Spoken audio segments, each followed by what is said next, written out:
Hi, and welcome to this episode of Beauty for Ashes, where we're going to be talking about resilience. Resilience can be defined as the ability to recover or bounce back from hardships or difficulties. I'm at Mission Fest, and I'm with Brian Hogan. He is a missions mobilizer. He's also the director of Disciple Making Mentors. And Brian, you have your own stories and journey of hardships and difficulties, and you seem like a very resilient man. Can you tell us a little bit about some of those stories? You know, my wife Louise and I, when we first were starting on this adventure 40 years ago, and we were talking to our pastor at the time, who was very prophetic. Not actually that good with people. I don't know if I'd call him a pastor today, but anyway, he was our pastor, and he looked at us in his office and he said, "You have a bumps and bruises ministry." And we're like, "I don't think we received that." What does that mean even? And he said, "You're going to go through some rough stuff, and it's going to clear away for other people because you'll be able to keep going, and those that come after won't have to deal with some of those things because you'll plow a course." And we were like, I didn't like that. That's who wants that, you know? But it's been absolutely true over and over and over. So I know he was prophetic. How would you define resilience for yourself? Resilience for me has a lot to do, it intersects with tenacity, because when things happen, it always feels like we're just trying to be shaken off the clear thing we've heard from God. We know what we're supposed to do, but now it's impossible. And to set your teeth like a pit bull terrier, where only some police thing with prying and shooting and everything could possibly take care of the problem, that's what you have to do, or you get thrown off. So tell us some of those stories of your hardships. Oh, yeah. Well, I mean, our first mission field was among the Navajo. It was with a group called Navajo Gospel Mission. Fantastic group. They've morphed into a thing called Ameritribes now, and now I think they're part of Frontiers. But at any rate, we were on a mission compound. We were the only ones that weren't our grandparents' age. And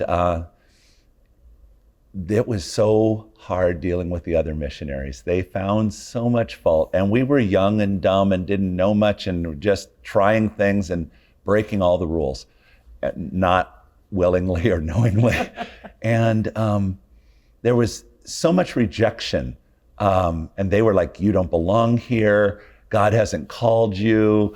It was really hard. A couple of them actually kind of tried to get us kicked out, went to the mission director. And we had an opportunity to leave. We had to go on the summer and raise more support. And our pastor said, "I don't even know why you'd go back there." And when he heard about it, you know, and God spoke to us and said, you can just stay in the local church and hang out with people that are nice and easy to get along with. Yeah. Or you can go back and learn to stay where I've put you and watch me change things. And so we went back, and the second year was a lot better. And so we began to realize there's something to this, not cutting and running. And God did such incredible things. Our relationships with the other missionaries improved dramatically, but we got deep relationships with the Navajo, and churches resulted. We weren't even there as church planters, but churches resulted just by hanging out with people and inviting Jesus into it. So you found the benefits and the blessings of tenacity and resilience, yes, which provided you with your future hardships. Tell us some more about that. I did want to mention, I think everybody's got wounds. You know, when people say, they realize they've got a wound and they think they're so unique. No, we all come into this broken, and this world serves up new ones all the time. And I realized at some point that one of my deep wounds is rejection. And so I'm hypersensitive to it. I find it maybe even where it's not. And boy, has a lot of that come my way legitimately, you know, and not imagined. And so Satan knows our weak points. He goes right for the healing wound and sticks his finger in and turns it. And so it'll be different for other people, but the resilience is not agreeing to run away and protect yourself at that point, but throwing your eyes up to Dad and saying, I need you in this. You're the only one who can help me through this. So we were never anybody's first pick, right? We applied to all the real missions. They all have booths out here, actually. I walked by and think, yeah, we tried. They all rejected us. There was a million reasons why they wouldn't take the Hogans, you know. I couldn't answer the questions right. They'd ask, when is Jesus coming back? That was actually on one of the pre-applications, and I was like, I don't know. I don't think Jesus even knows. Says only the Father knows, Rejected. you know? Yeah, we didn't hear back from them. Another one said, do you speak in tongues? And I thought, well, at least I know enough to know this is a trick question, but I don't know what they want to hear. Right. So I said, not from the rooftops. They didn't accept that. So a wise we guy. Couldn't get in. We finally went with YWAM, Youth Without Any Money. Youth with a mattress. I thought they were. Yes, that's a good one. And we went with them because they'll take anybody with a pulse. That's right. Anyway, and then it's negotiable. Yeah, but it was a matter of just pushing forward. We knew what God was calling us to do, and this was just kind of a hurdle.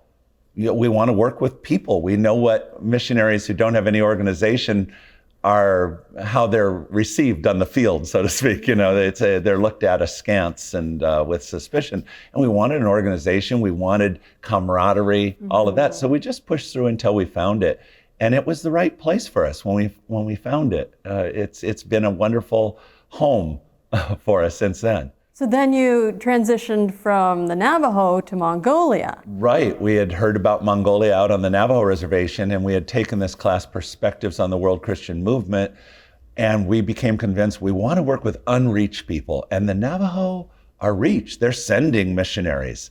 And why are we here? You know, they've had missionaries since, 1900s. So we found Mongolia open to the gospel in 1990, and we were able to go in among the first group of missionaries that went in, and God opened doors that were firmly shut, to the extent where when I went to the Mongolian embassy in Beijing, I had nothing they wanted to get into the country. I didn't have a contract. I didn't have a letter of invitation. We didn't have return airfare. We had spent all our money just getting in, and there was no way. And God did a miracle. So what do you think resilience has to do with the furtherance of the gospel?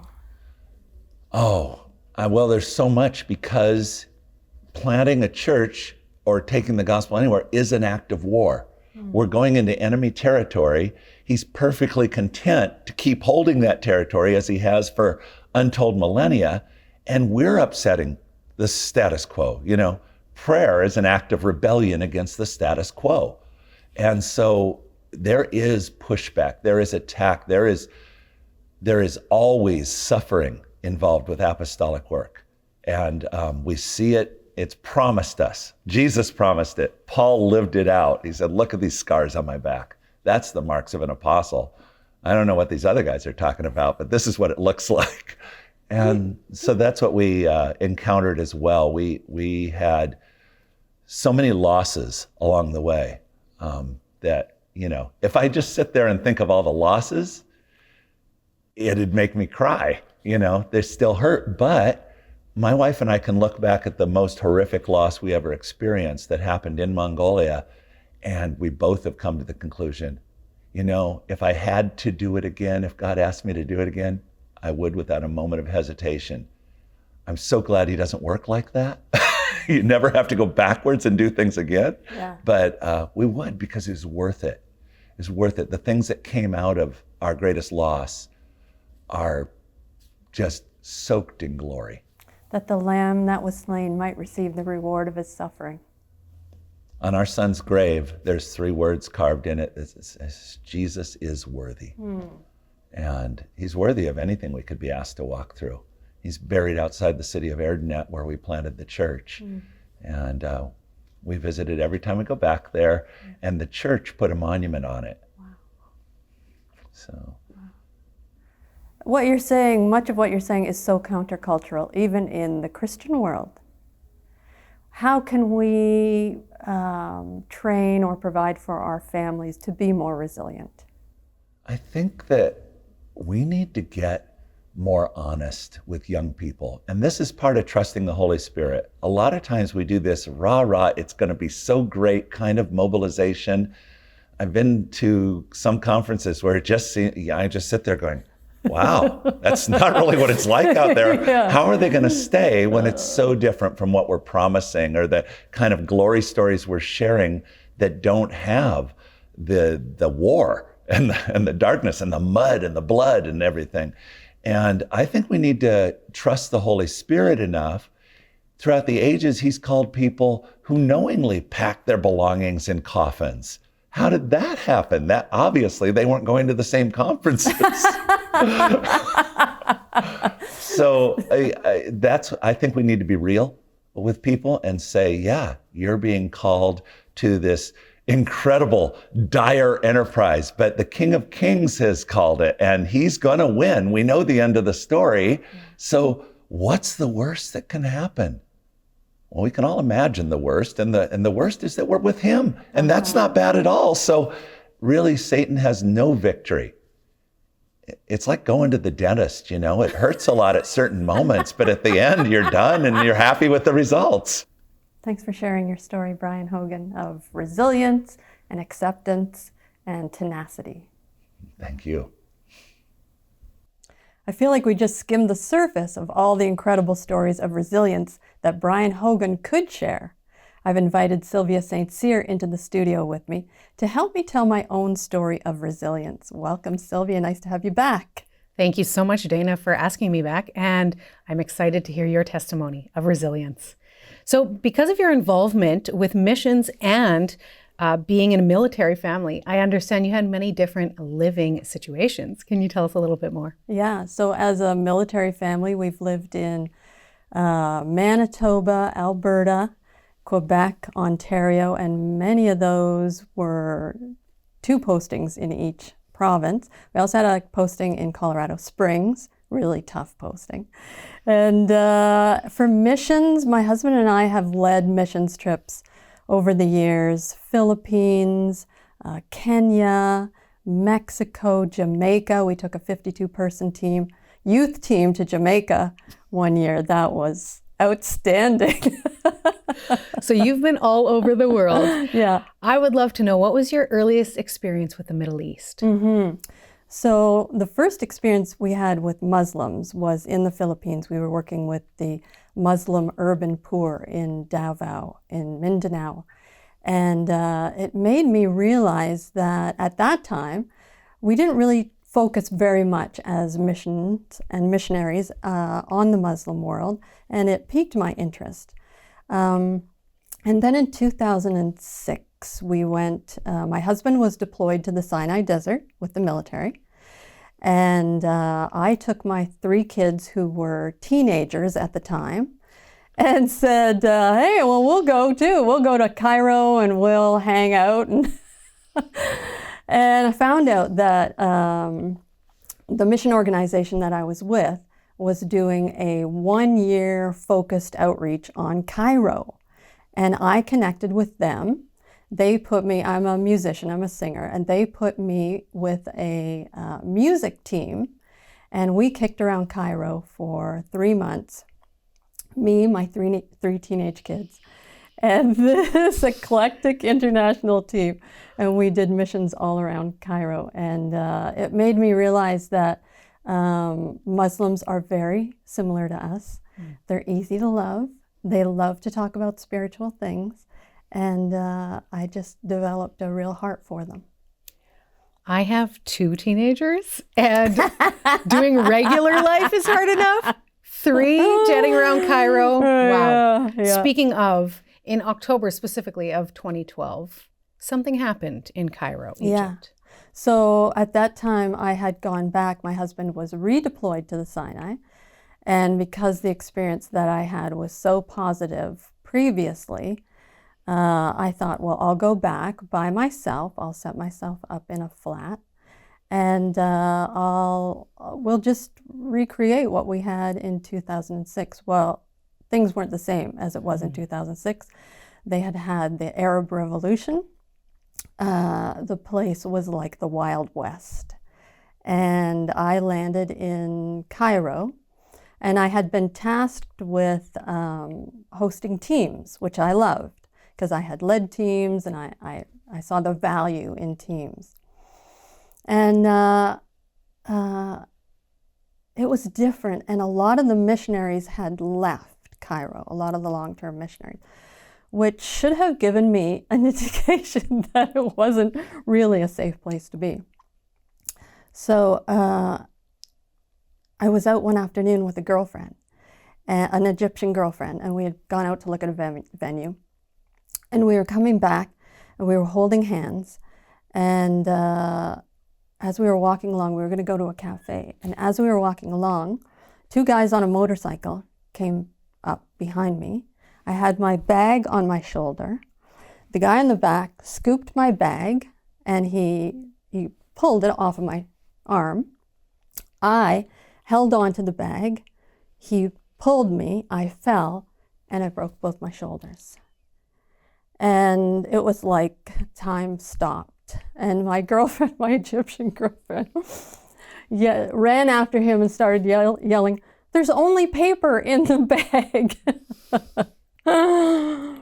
But I was taken to a little, I call it a little ghetto clinic, where they assessed me and put an IV in me.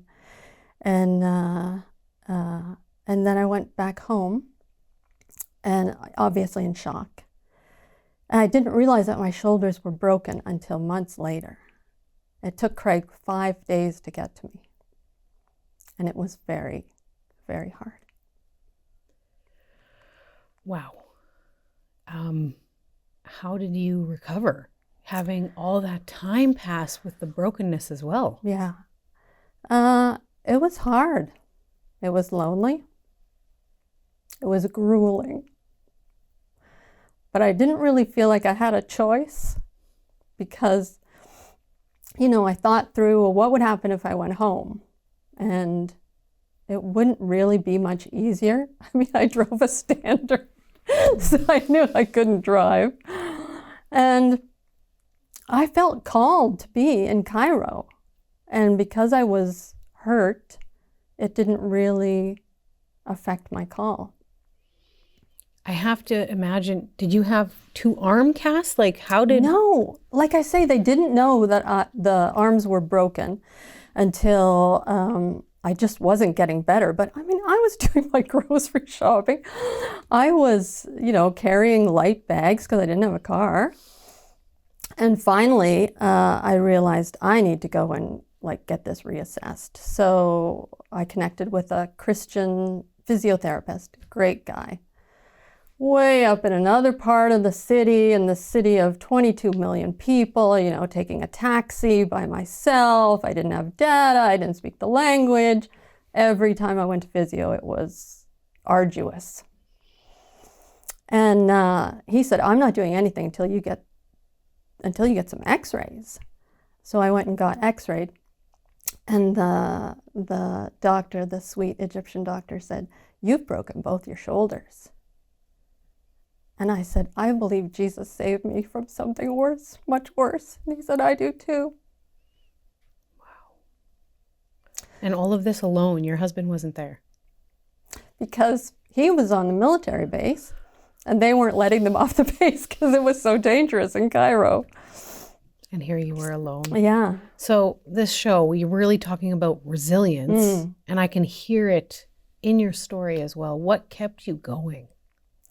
Well, like I say, I didn't feel like I had a choice but to keep going.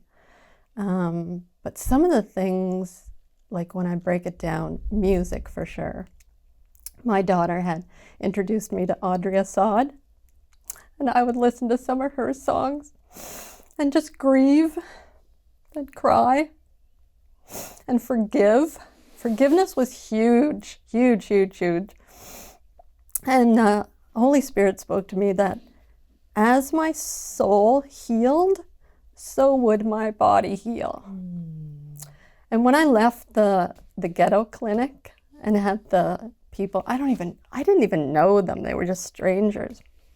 But when they were taking me back home, I said, "Please stop. I want to stop at the place where I was mugged, because I want to speak out forgiveness to these people. So they stopped the van, and I just spoke out a prayer of forgiveness. And I think it was during that I started the healing process of recovery and the ability to come back from what had happened to me. Because even thinking about it now, like, I could have become bitter, could have hated Egyptians, but that remarkably never happened. I had a love for them. I was set in my purpose to show them the love of Jesus, and I did. Like you said, you could have become bitter. You also could have easily lived in fear. Oh, I did. I was going to say, every time you go out, right? Oh, it was terrible. Oh. I remember the first time. Fridays are the Muslim Sunday, or their holy day. And Friday mornings were super quiet. And I forced myself, I think it was like one of the first days I was on my own, I forced myself to go out, walk around my block, and come back in. And I remember coming back into my apartment and going, okay, you passed that hurdle, you can do this. Just keep going. In any recovery, whether it's emotional or physical or anything, it's one step at a time. Do the next right thing and keep proceeding forward. How do you think God used that particular experience? It was a rough time, like I say, particularly for our mission. There were people who had been imprisoned in Libya that I knew, and it was a time of reckoning for myself personally. I remember thinking, okay, I'm willing to be broken for the gospel and for Jesus, and am I willing to be imprisoned for the gospel and for Jesus? Am I willing to die for the gospel and for Jesus? And it was in resolving those issues in myself that I realized, I learned for me what success and failure is. So I could have been viewed, and I was viewed, to be honest, from some people in my church, some of the leadership, as a failure, as a missionary, because I didn't produce results. But because I had resolved in myself what success and failure was, and for me, success is saying yes to everything Jesus asks me to, and thanking him for everything he brings me through. And in knowing those two things, I was able to say, whatever the world looks at or the church looks at, in my experience, I know that God's pleased. Those are some really good definitions. Thank you for sharing that. Is there anything else today, Dana, that you want to share with the viewers? Let go of the purse. That's probably, if you take away nothing else, let go of the purse. That's some good advice right there. Awesome. Thanks, Sylvia. Thank you so much for sharing your powerful story. Thank you for joining us for this episode of Beauty for Ashes. I hope you've been inspired by these stories of resilience, and that whatever you're going through, you look to Jesus, the author and finisher of our faith.